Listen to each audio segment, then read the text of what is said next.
Hey everybody, it's Shaman Sister Sin, and you're listening to the Meditations and More podcast brought to you by littleshaman.org. That's me, the Little Shaman. Today I want to talk to you about narcissistic rage. You're probably familiar with it. Everything is going fine, and then suddenly the narcissist in your life is raging, and there's really no other word for it. It may look like hysteria or ice cold silence.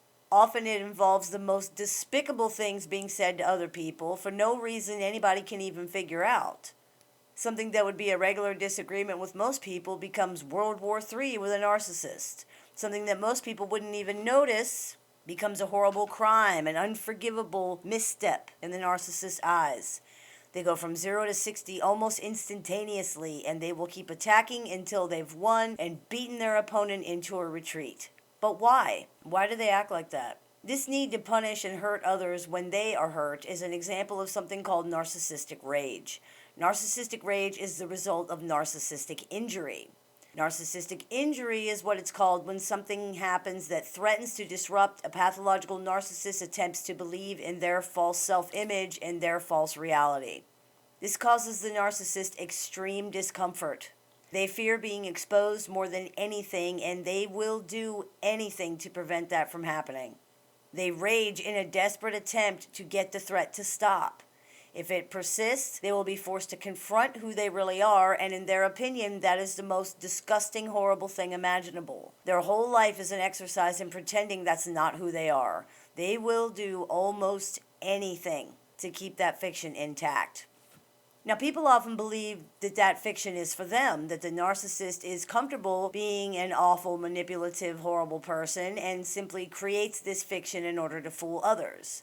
That's not usually the case. The fiction is not for other people. Nothing narcissists do is for other people. The fiction is for them. The only way they can make it through their lives without decompensating and becoming suicidal is by pretending they're somebody else. The problem is that they know that's fiction, which is why they need other people to buy into it. You can't live a lie if you're the only one who believes it. Other people have to buy into it too, or it fails. When people see through it, there's often rage from the narcissist. Anything that disrupts their ability to control reality is attacked with rage and desperation. The narcissist's entire existence is predicated on their ability to do that, and anything or anyone who threatens it is going to be punished. This is absolutely unforgivable to the narcissist. People often believe that the false self is constructed as a way to get narcissistic supply as well. And that's true to a certain point, but what's more important is the reason they need narcissistic supply in the first place. It's to keep up that fiction. They have no ability to self-soothe. They have no ability to create positive self-esteem for themselves. They have no ability to validate themselves or create any self-worth. They need other people to do that for them. That is what the false self is. It's all the good things they wish they were or hope to be. Everything they do revolves around keeping that false self in place, whether it's to protect it or enhance it or whatever. Their good guy act, their bad guy act, their victim act, all their behavior is centered around this one thing. Pathologically narcissistic people generally feel deep shame about who and what they are. It's usually a holdover from an abusive childhood. What they believe themselves to be, though, is really no more realistic than what they claim themselves to be. Both ideas are wrong. The problem is that they only believe one of these things is false, the positive one. Anytime they're forced to confront something they've done wrong, anytime they feel slighted, disrespected, left out, rejected, or abandoned, that false positive image is threatened and the negative one gets validated.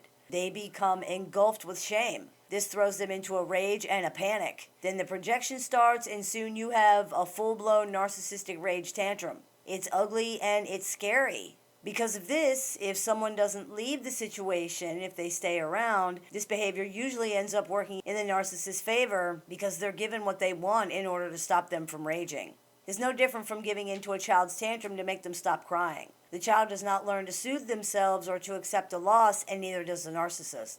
What they do learn is that the way they're behaving is acceptable, and most of all, that it's effective. They learn that other people are the key to feeling better, instead of learning to take care of this on their own. It is, as many things are that have to do with narcissism, a very childish and primitive response to a very childish and primitive defense mechanism. Pathologically narcissistic people are unable to confront or deal directly with their feelings. They've never learned to trust or control them, so consequently their feelings overwhelm and frighten them. Anything that deals with a narcissist's emotions is going to be a dangerous, precarious situation, and unfortunately, because feelings are the lens through which they view the world, and because they believe feelings are facts, everything deals with their emotions. The best way to deal with narcissistic rage is, of course, not to. No contact with narcissists will always be best. That's the first, last, and only recommendation. If this is not possible, master the art of not reacting. There are several videos on this channel that can teach you the basics, and then practice, practice, practice. If the narcissist becomes violent or hysterical when you stop reacting, and they need you to react so they can take their rage out on you instead of on themselves, and if you don't play along, then they can't do that.